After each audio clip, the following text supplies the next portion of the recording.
4 जनवरी 2026 Sunday का दिन। और अक्सर ऐसा कहा जाता है कि संडे को शहरों की रफ्तार थोड़ी कम हो जाती है और इसी धीमी चाल में हमें शहर को देखने का एक सुनहरा मौका मिलता है, या यूं कहिए कि शहर के आकलन करने का एक मौका हम सबको मिलता है। यह सफ़र शुरू होता है गुड़गांव सेक्टर 106 से,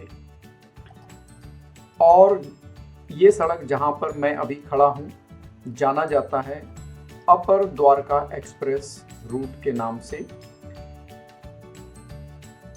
यह इलाका पिछले कुछ वर्षों में बड़ी तेजी से बदला है। नई सोसाइटीज, बेहतर सड़कें, बेहतर कनेक्टिविटी, सब कुछ एक साथ आगे बढ़ रहा है। और आपने बाएं हाथ पे अभी देखे मल्टी स्टोरी टावर्स, वो शोभा सिटी सेक्टर 108 के हैं। अगर इस हाथ पे आप सीधे चले जाएं, बाएं हाथ पे जो सामने आपको ट्रैफिक दिख रहा है, तो आप पहुंच सकते हैं नजफगढ़ बड़ी आसानी से। हम जाएंगे दाईं तरफ, अब ग्रीन लाइट दिख रही है। ये रास्ता कनेक्ट करता है द्वारका एक्सप्रेस वे को। और जैसा मैं कह रहा था कि नई सोसाइटीज, बेहतर सड़कें, बेहतर कनेक्टिविटी, सब कुछ एक साथ आगे बढ़ रहा है। और ये रास्ता शहर के कई हिस्सों को आपस में जोड़ रहा है। आज सड़कें खुली हुई हैं, गाड़ियां बिना रुके चल रही हैं, न जाने की जल्दी, न कहीं पहुंचने की जल्दी, न हॉर्न की पों-पों, न जाम की बेचैनी। रविवार की ये खास खूबी होती है जब ट्रैफिक कम हो जाता है, सड़कें एक्चुअल में सामने आपको दिखने शुरू हो जाती हैं। आगे बढ़ते हुए हमें सेक्टर 108, 109 का इलाका दिखाई दे रहा है, और दाएं हाथ पे कुछ कंस्ट्रक्शन का काम चल रहा है, शायद किसी बिल्डर का है, I don't remember exactly. But बाएं हाथ पर एटीएस बिल्डर की ये बेहतरीन बिल्डिंग दिखाई दे रही है जो कि फुली ऑक्यूपाइड है, एटीएस कोकून। और इस रेजिडेंशियल इलाके में और भी कई सारे प्रोजेक्ट्स आ रहे हैं, चाहे वो शोभा सिटी के हों, शोभा बिल्डर के हों या फिर एलान ग्रुप के हों, जिनका कि बहुत ही बड़ा प्रोजेक्ट कॉमर्शियल रेजिडेंशियल आ रहा है। गुड़गांव में कई सारे प्रोजेक्ट्स इन लोगों ने कंप्लीट किए हैं, और सामने भी हम आगे देखेंगे कि इनका प्रोजेक्ट आ रहा है। हम धीरे धीरे बढ़ रहे हैं द्वारका एक्सप्रेस वे की ओर।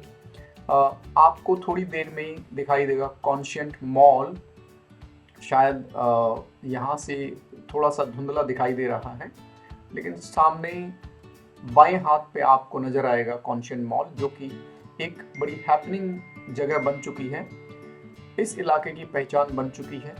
यह बताता है कि यह इलाका केवल रहने के लिए नहीं है, अब शहर की रोजमर्रा की धड़कन का हिस्सा बन चुका है। जी हाँ, यह है कॉन्शियंट 1 मॉल।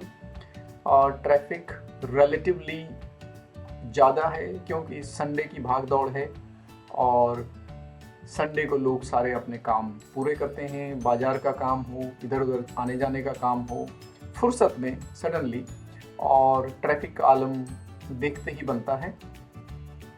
हम कनेक्ट कर रहे हैं द्वारका एक्सप्रेस वे पे। जो सामने टावर्स आपको दिखाई दे रही हैं, एनिग्मा, इंडिया बुल्स का एनिग्मा, बहुत ही बेहतरीन ढंग से बना हुआ, बड़ी बड़ी balconies, multi storey towers and a very great residential colony. जी हाँ, ये तो बात थी रेजिडेंशियल कॉलोनीज की, कॉन्शियंट मॉल की। अब हम पहुंच चुके हैं द्वारका एक्सप्रेस वे और गुड़गांव द्वारका एक्सप्रेस वे, जैसा कि इसका नाम बोला जाता है। हाल ही के दिनों में ये काफी चर्चा का विषय भी रहा है।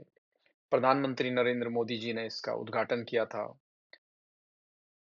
और इससे जुड़ती हुई एक द्वारका एक्सप्रेसवे को NH 48 से जोड़ती हुई एक टनल का भी उद्घाटन पिछले साल अगस्त में हुआ है। सो आवाजाही काफी अच्छी हो चुकी है, और आज की डेट में जो है इस रोड पे, इस द्वारका एक्सप्रेसवे पे टोल प्लाजा भी चालू है, जहां से एज पर न्यूज रिपोर्ट्स 90,000 गाड़ियां प्रतिदिन गुजर रही हैं।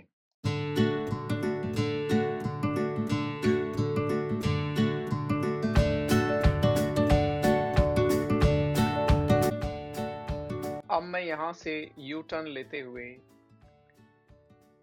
सेकंड लेफ्ट टर्न से बजगेड़ा फ्लाईओवर होते हुए पालम विहार कृष्णा चौक पहुंचूंगा। तो आप इसको इस ढंग से समझिए कि द्वारका एक्सप्रेसवे को पालम विहार से जोड़ने का ये भी एक रूट है जो आपको अभी दिखाई देगा। हालांकि संडे को बहुत ज़्यादा ट्रैफिक दिखा नहीं रहा है और ये रोड लगभग आपको फ्री ही लगती है, लेकिन इसकी विड्थ अपने आप एक क्वेश्चन रेज करती है।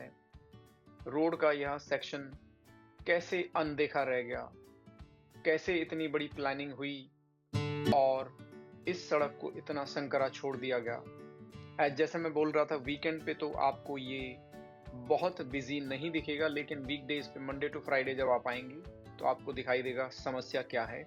ये पूरी डेवलपर्स का लैंड है। बाएं हाथ पे, दाएं हाथ पे आपको दिखाई दे रहा है बजगेड़ा को सेक्टर 109 और 1010 से कनेक्ट करने वाला अंडरपास। अब हम आगे बढ़ते हैं।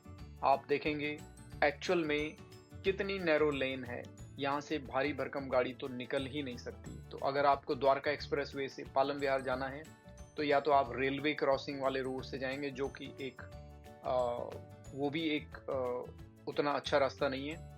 दूसरा रास्ता ये है। तीसरा फ्लाईओवर जो है दौलताबाद का आजकल बंद है।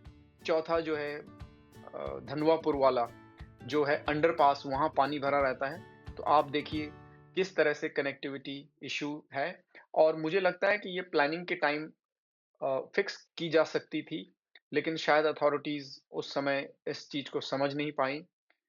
जब कमर्शियल डेवलपमेंट हो रही थी तब फ्यूचर ट्रैफिक को शायद ध्यान में नहीं रखा गया। अगर ये रखा जाता तो शायद ऐसा नहीं दिखता। और अब मैं मेन रोड पर आ चुका हूँ। हम बढ़ रहे हैं बजगेड़ा फ्लाईओवर की तरफ and then I will reach Krishna Chowk. अब आखिर में मैं एक विचार के साथ इस वीडियो की समाप्ति करूंगा कि शहर सिर्फ बिल्डिंग्स और प्रोजेक्ट से नहीं बनते। शहर बनते हैं लॉन्ग टर्म सोच और राइट टाइम पर लिए गए डिसीजन से। कनेक्टिविटी में लिया गया एक छोटा सा डिसीजन, जैसे रोड की width, left turn, right turn, U turn, daily हजारों लोगों के ट्रैवल एक्सपीरियंस को डायरेक्टली अफेक्ट करता है। संडे एक टेम्पररी रिलीफ देता है, जैसे कि आज आपने देखा, लेकिन अर्बन इंफ्रास्ट्रक्चर का रियल टेस्ट वीकडेज पर होता है, फेस्टिवल्स पर होता है, जब ट्रैफिक पीक पर होता है। रोड सिर्फ आज की सुविधा नहीं है, ये फ्यूचर की रेस्पॉन्सिबिलिटी होती है।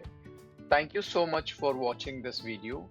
ये वीडियो गुड़गांव के एक संडे की ड्राइव का सिंपल ऑब्जर्वेशन है, जब शहर थोड़ा स्लो होता है और प्लानिंग ज़्यादा नज़दीक से दिखती है।